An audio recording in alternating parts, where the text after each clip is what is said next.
algo, te pido disculpas. Si por ahí pasa algo, te pido disculpas porque estoy en el campo, estoy en la estancia. A ver, aquí está mi hamaca, mira, toda estancia debe tener una hamaca, ¿no es? Y a veces el internet nos juega unas malas pasadas, pero bueno, vamos a tratar de y pedirle a Dios que Él nos sostenga en el aire, ¿sí? Con su espíritu. Eh, el tema de hoy es mi relación con el Padre. Yo creo que debemos hacernos una pregunta primero, y es ¿cómo es mi relación con el Padre? Y vamos a tener algunos cuestionamientos para ver si está nuestra relación con el Padre, si está de acuerdo a la relación que tenía Cristo. La palabra nos dice de que nosotros debemos ser semejantes a Cristo, buscar llegar a la altura del varón perfecto. Entonces nuestro mejor modelo eh, es nuestro Señor Jesucristo, ¿no es verdad? Entonces, eh, la pregunta es ¿cómo es tu relación con el Padre? Entonces, medita por favor en ello. ¿Cómo es tu relación con el Padre? A veces podemos creer que está bien, a veces podemos creer que está perfecta, ¿ok? Pero de repente podemos estar mejor, ¿sí? Y la segunda es cómo debería ser nuestra relación con el Padre. Cómo Dios quiere que sea nuestra relación con Él, ¿ok? Entonces, vamos a tomar un ejemplo, ¿sí? Hubo una situación, y esto es algo que debemos entender, donde el enemigo nos golpea. Vamos a hablar en Mateo 4, ¿sí? Para que vayas buscando en tu Biblia. Vamos a estar en Mateo 4, del 1 adelante. Es la tentación de Cristo, ¿ok? Es la tentación de nuestro Señor, que todos sabemos cómo fue, ¿no? Estaba en ayuno, terminó el ayuno, 40 días de ayuno, y la palabra dice que el Señor tuvo hambre. Entonces vos podés ver ahí que hay una debilidad física, hay hambre. Debemos siempre entender y tratar de ser más inteligente que el enemigo de cómo él nos ataca. Y siempre nos ataca cuando hay alguna debilidad. Él busca una oportunidad, está acechando, dice la palabra en Efesios, está acechando, nos coloca acechanza, nos coloca trampas. Y cuando esas trampas son cuando tenemos algún tipo de debilidad. En este caso, nuestro Señor tuvo una debilidad física.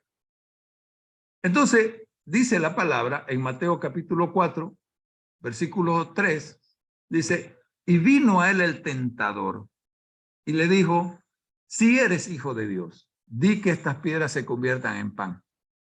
Analicemos bien la pregunta. ¿Dónde está la tentación? Porque dice que vino a tentarlo. ¿Dónde está la tentación? Debemos siempre buscar y examinar nuestro corazón. ¿Dónde está la tentación? Yo un poquito voy a parafrasear estos versículos, ¿ok? Más o menos yo me hago esta imagen en mi mente, donde está Jesús hambriento después de 40 días, y viene Satanás y le dice, a ver, ¿sabes qué me he enterado por ahí? Hay unos fariseos que me han contado que dice que decís que sos el Hijo de Dios. Pero yo y mis amigos los fariseos no te creemos. Especialmente yo no te creo. Yo exijo que me des una prueba para demostrarme que sos el Hijo de Dios. Porque yo creo que es mentira. Vos no sos el Hijo de Dios. Vos no sos nadie. Entonces, para demostrarme, como tenés hambre, aprovechando que tenés hambre, ¿verdad? Aprovechando que te ha dado hambre y tenés esta debilidad, no hay una tienda donde vas a comprar pan, ¿no? Estás en el desierto de Judea. Entonces, como tenés el poder, convertí estas piedras en pan. ¿Cuál es la respuesta de Cristo? ¿Dónde está la tentación? Fíjense que la tentación no está en lo físico, sino en la identidad. No sos quien crees que sos. No sos quien decís que sos. Yo no creo que seas el Hijo de Dios. Yo no creo que vengas, que seas el ungido, que seas el Mesías. Vos sos nadie. Tenés que demostrarme a mí que sos alguien. Entonces Jesús tiene una respuesta en el versículo 4, Mateo 4, versículo 4. Jesús respondió y dijo, escrito está, no solo de pan vivirá el hombre, sino de toda palabra que sale de la boca de Dios. Yo comencé a preguntarme, ¿cuál es la palabra?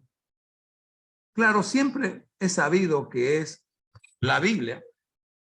Siempre he sabido que es la Biblia, que es la palabra de Dios. Eso está escrito en Deuteronomio capítulo 8, versículo 3. Jesús hace una mención de la ley, de la promesa de Dios, de que vamos a vivir de la palabra que sale de la boca de Dios. Exactamente, te lo puedo leer ahorita.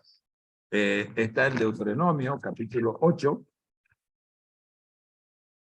versículo 4. Ahorita lo buscamos rapidito. Dice así,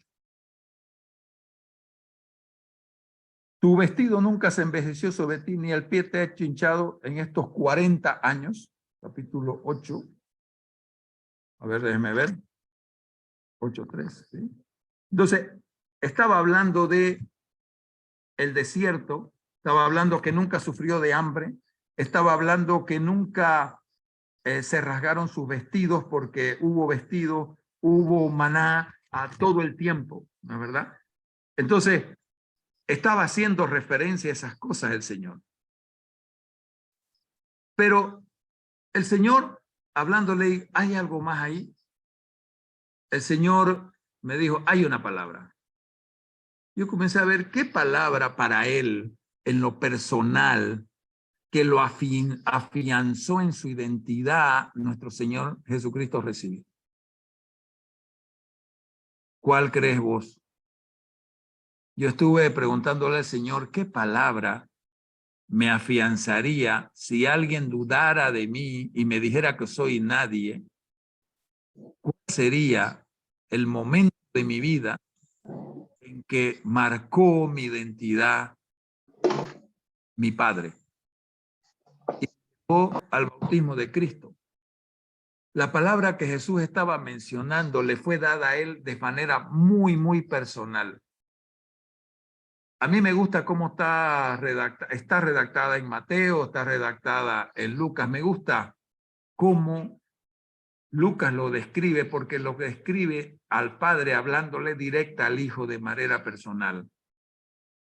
Y le dice, tú eres mi Hijo amado en quien tengo complacencia. Se dirige a él directamente. Esa voz del cielo que se abrió le dijo, tú eres mi Hijo amado en quien tengo complacencia. Y bueno, en el Antiguo Testamento hay momentos proféticos sobre este momento, ¿sí?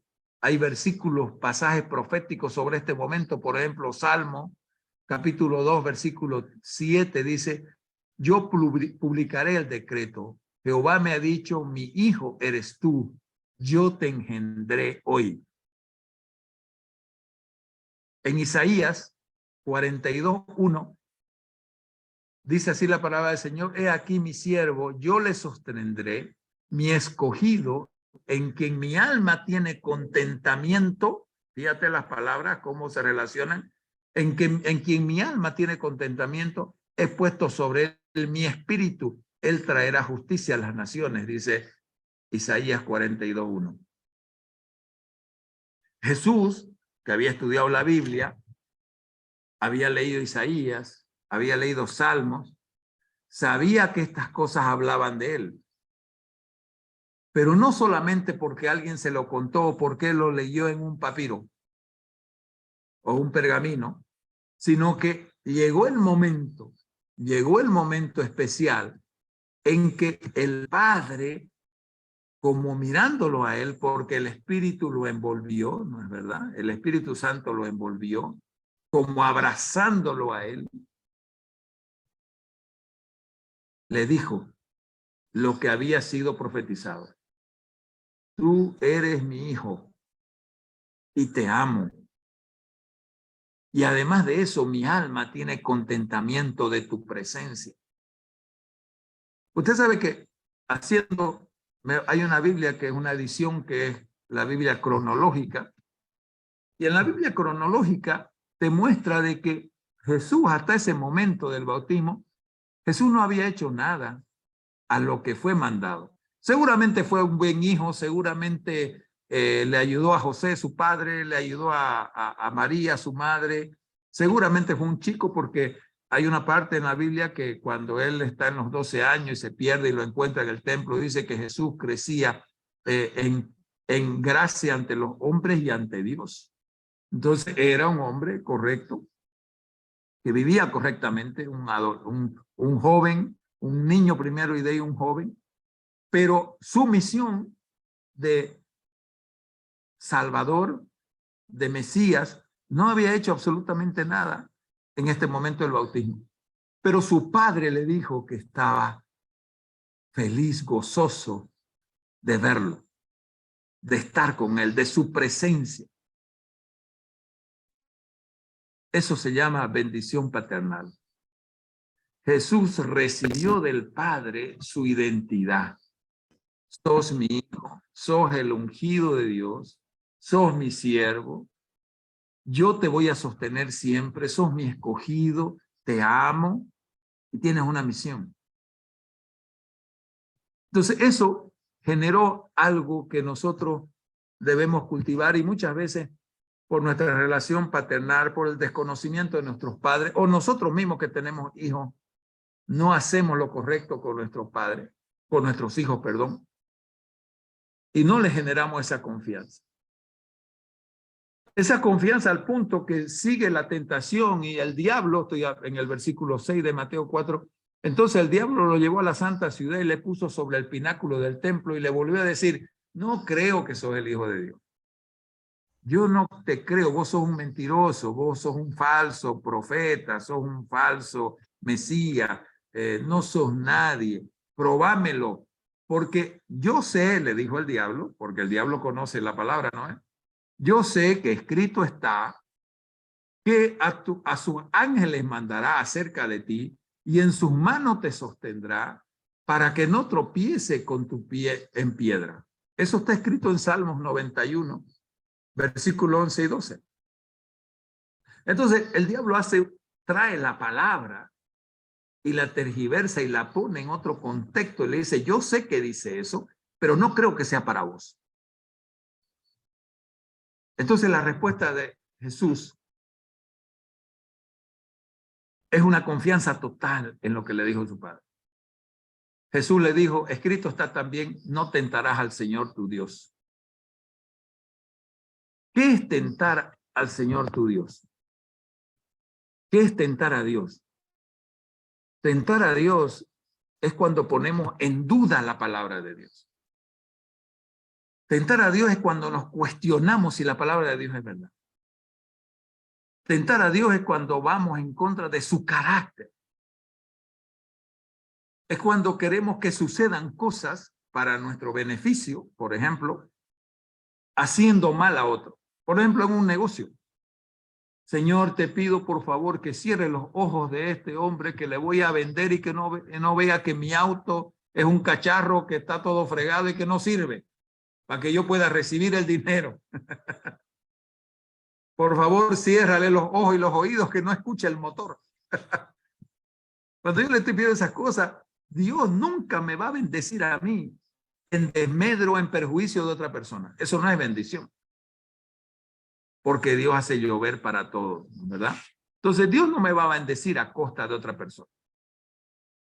Entonces le dice, no pongas en duda la palabra de Dios. Yo soy, él me dijo, y eso es suficiente. No necesito demostrar a nadie. Muchas veces nosotros, en nuestra juventud, por ejemplo, en mi caso, Para demostrar que yo era hombre, peleábamos. A ver, si sos hombre, pelea con él.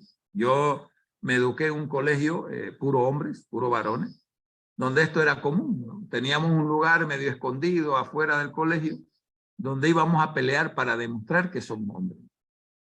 El diablo viene y te dice, no, no creo que seas hombre. Si sos hombre, conquista a esa mujer y llévatela a la cama.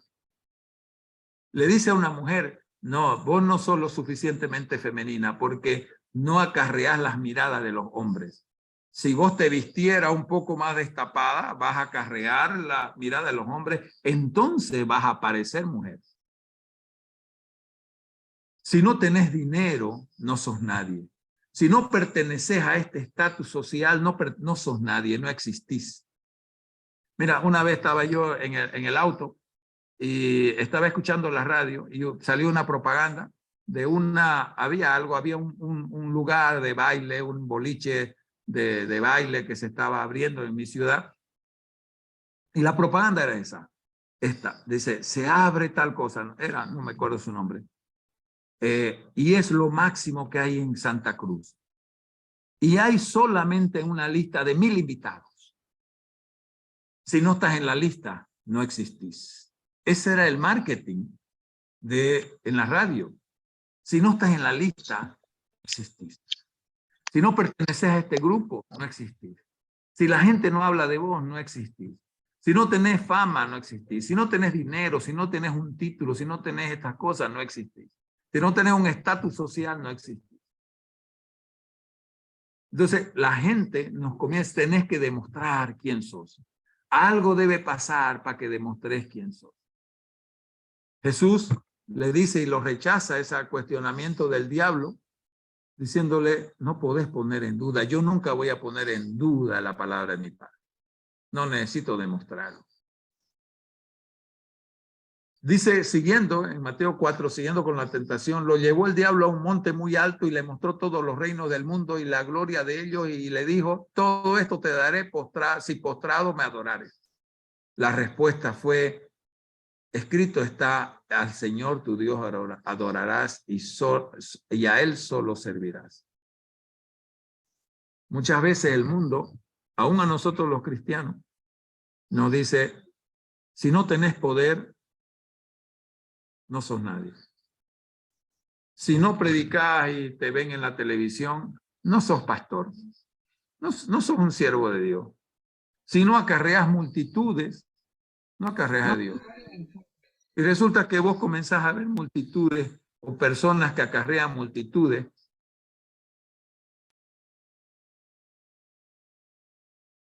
Pierden sus hijos.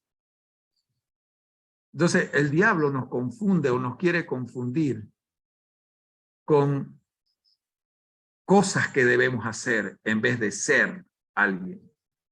Y eso tiene que ver mucho cómo fuimos criados por nuestros padres. ¿Por qué? Porque cuando somos niños, pequeños, la imagen que tenemos de Dios está en nuestro papá. La imagen que tenemos de Dios está, nuestro papá es Superman. Papá lo puede todo, mamá lo puede todo, mamá es la mujer maravilla.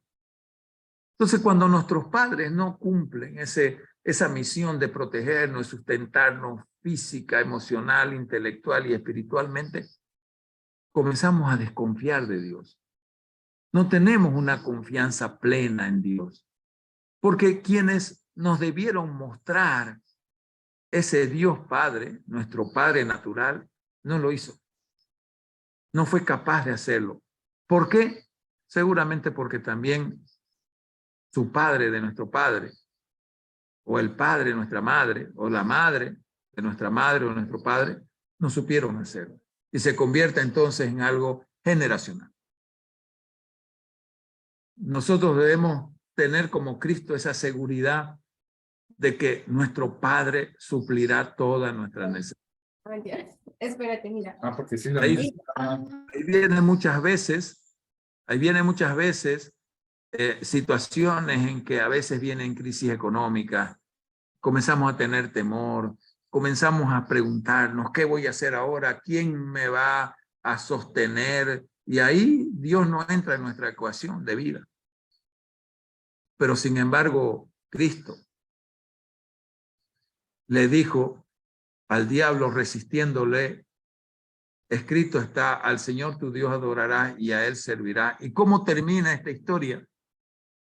Entonces el diablo se retira por un tiempo, dice la palabra, y aquí vinieron ángeles y le servían. Suplieron, el Señor, el Padre, suplió su necesidad física. Debemos tener esa seguridad de que nuestro Padre Dios puede suplirnos esas necesidades físicas, emocionales, que no dejárselas a otras personas que nos suplan o confiar en otras personas que nos suplan, porque la gente nos va a fallar. Nosotros vamos a fallar. Nosotros no somos Dios. La gente no es Dios. Y cuando yo creo que alguien va a solucionar mi problema, entonces esa persona se convierte en mi Dios. Cuando yo creo que yo soy el que voy a solucionar el problema tuyo, yo me convierto en Dios.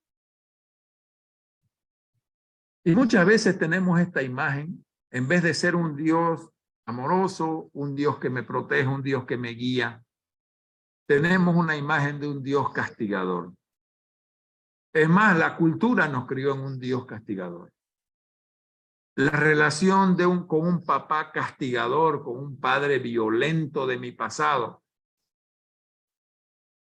heridas en el corazón causadas por mi padre natural, me pueden llevar a pensar que Dios es así, que Dios es violento, que Dios castiga. Y también hay muchas partes en la Biblia que están redactadas que pareciera que es así.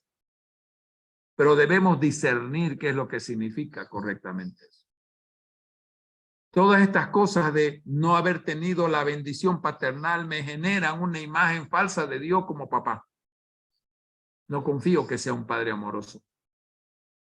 Entonces, ¿cómo desarraigo esa mentira en mi corazón de que Dios es un Dios castigador, de que Dios no me va a escuchar, que Dios no va a suplir mi necesidad y no tener esa identidad de que soy hijo de Dios?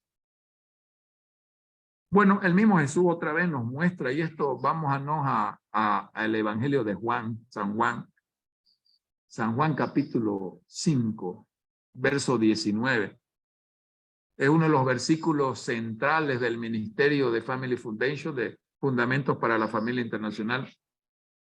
Juan 5, 19. ¿De dónde venía ese poder y esa autoridad del Hijo?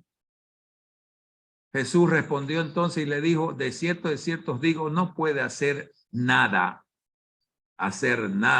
por sí mismo, sino lo que ve hacer al Padre, porque todo lo que el Padre hace, también lo hace el Hijo igualmente. Entonces Jesús muestra que él tiene una relación con el Padre, una relación íntima de confianza, de ida y vuelta. Muchas veces nosotros tenemos una relación que la enfocamos solamente de ida hacia arriba. Padre, dame esto. Padre, necesito esto. Dios necesita esto. A veces ya ni le decimos Padre, le decimos Dios. Dios, haceme esto. Dios, hace esto. Dios, necesito esto. Dios, ¿por qué te tardás? Dios, ¿por qué no me escuchás? Dios, y estamos en esa queja y no escuchamos de vuelta. Jesús nos enseña que él escuchaba de vuelta y conseguía ver lo que el Padre quería hacer para él hacerlo, y que él por sí mismo no hacía absolutamente nada. Y luego Jesús nos muestra en Primera de Juan, el Evangelio de Juan, nos muestra algo muy importante. El Evangelio de Juan, la primera carta de Juan, capítulo 4, del 7 a 11, nos comienza a decir cómo podemos conocer a Dios. Y la primera cosa es que Dios es amor. A veces nos quedamos cortos diciendo que Dios da amor. Dios da mucho más que amor, porque Dios es amor. La esencia de Dios es amor. Entonces, si Dios es amor y yo estoy en Dios y conozco a Dios, nos dice que nos amemos unos a otros. Entonces, muchas veces, ¿por qué hay personas que no vienen al camino de Cristo? Porque nosotros los que decimos que estamos en Cristo, no manifestamos el amor de Cristo. Amados, amémonos unos a otros, porque el amor es de Dios.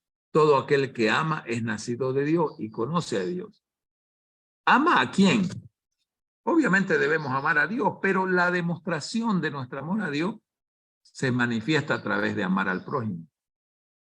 Y muchas veces ni siquiera nosotros somos capaces de amar a nuestro prójimo más próximo, que es nuestra pareja, nuestro cónyuge. Hablamos mal para nuestra pareja, discutimos, despotricamos, maldecimos a nuestros padres, maldecimos a nuestros hijos, maldecimos a nuestro amigo, a la persona que se nos atraviesa en el tráfico con el auto. Y la Biblia nos dice que nos amemos unos a otros, porque así vamos a conocer a Dios a través del amor. El que no ama no ha conocido a Dios, porque Dios es amor. Y sigue primera de Juan 4, del 7 al 11, en el versículo 9. En esto se mostró el amor de Dios para con nosotros, en que Dios envió a su Hijo unigénito al mundo para que vivamos por él. Una entrega, el amor es una entrega. Cuando yo me entrego, entonces yo conozco más a Dios. Dice, en esto consiste el amor, no en que nosotros hayamos amado a Dios, sino que Él nos amó a nosotros primero y envió a su Hijo en propiciación. Y el versículo 11 dice, amados, si Dios nos ha amado así, debemos también nosotros amarnos unos a otros. Entonces, a través de la manifestación del amor, yo comienzo a conocer a Dios. Otra forma que sigue explicando primera de Juan, capítulo 4, es conocer a Dios, ver a Dios a través del amor. Dice, empieza así el versículo 12, dice, nadie ha visto jamás a Dios, pero si nos amamos unos a otros, Dios permanece en nosotros. Cuando yo tengo la decisión, porque el amar es una decisión, no es un sentimiento. Hay mucha gente que piensa que el amor es un sentimiento. No, no es. El sentimiento de amor que confundimos, por ejemplo, con algún chico, alguna chica que te guste, puede ser pasión, puede ser lujuria, puede ser las hormonas, pero en primera instancia, enamorarse no es amar. Enamorarse es algo que se despierta, que puede ser un embrión de amor, pero no es amar. Porque cuando nos enamoramos, lo que estamos mirando es que nos da esa persona a nosotros. Y el amor no es lo que yo recibo, el amor es lo que yo doy, porque el amor es dar. Entonces, si decimos que para permanecer en Dios en nosotros, debemos amarnos unos a otros. En esto conocemos que permanecemos en Él y en nosotros, en que nos ha dado su Espíritu. Y el versículo 25, todo aquel que confiese que Jesús es el Hijo de Dios, Dios permanece Él y Él en Dios. Entonces, nosotros hemos conocido y creído el amor que Dios tiene para con nosotros. Dijo, es amor, y el que permanece en amor permanece en Dios y Dios en Él.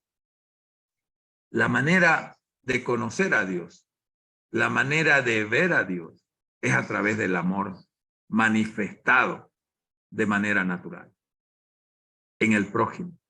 Porque si no podemos amar a nuestro prójimo, a quien vemos, dice la Biblia, ¿cómo vamos a amar a Dios a quien no vemos?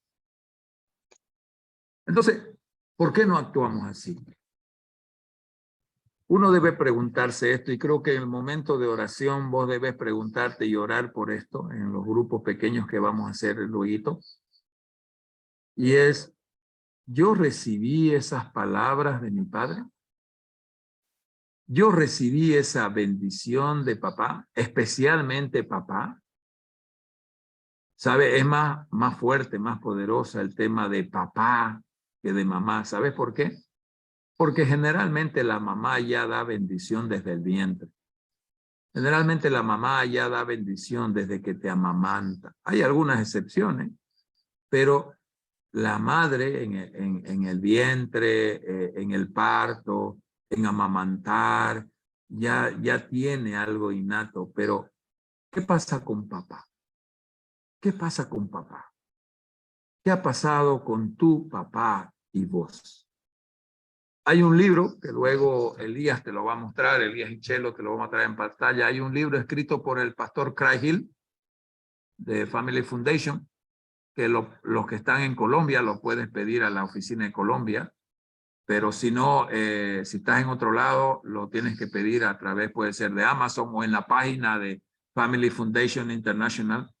Se llama El Poder de la Bendición. El Poder de la Bendición. Luego Elías te lo va a mostrar. Es todo un libro donde te muestra los momentos en que deberíamos haber recibido bendición de papá y no la recibimos. Y de ahí tenés que, si vos estás en una situación como la que yo estoy, que yo fui hijo y ahora soy padre y también soy abuelo, ¿no es verdad? ¿Qué pasa conmigo y mi hijo? ¿Qué pasa con mi hijo y mis nietos, mis nietas? ¿Qué pasa? Entonces, creo que el recibir esa bendición nos genera una seguridad en nuestro corazón de quiénes somos. Que no necesitamos estar demostrando con actos, con acciones, con eventualidades. Quiénes somos, no tenemos que estar demostrando a nadie porque sabemos quiénes somos. Jesús era tan seguro de eso que cuando fue tomado preso y Pedro sacó la espada y cortó la oreja del guardia, le dijo, Pedro, ¿acaso no sabes que yo puedo pedirle a mi padre que me mande más de 12 legiones de ángeles y él lo haría? Pero no he venido a eso. Jesús sabía de lo que podía pedir a su padre y su padre lo asistiría siempre.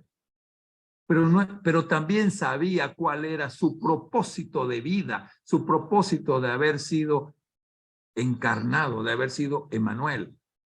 Era morir por nosotros para perdón de pecado y restablecer esa comunicación con nuestro Padre. Dios quiere restablecer esa comunicación contigo. Dios quiere decirte, te amo. Sos muy especial. Estoy orgulloso de vos.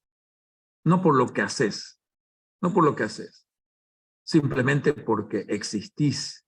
Me llena de gozo mi corazón. Eso te quiere decir Dios tu Padre.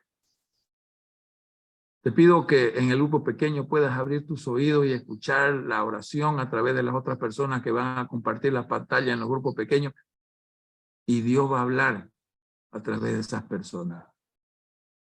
En el nombre de Cristo Jesús. Dios te bendiga. Elías, ¿puedes mostrarlo el libro, por favor?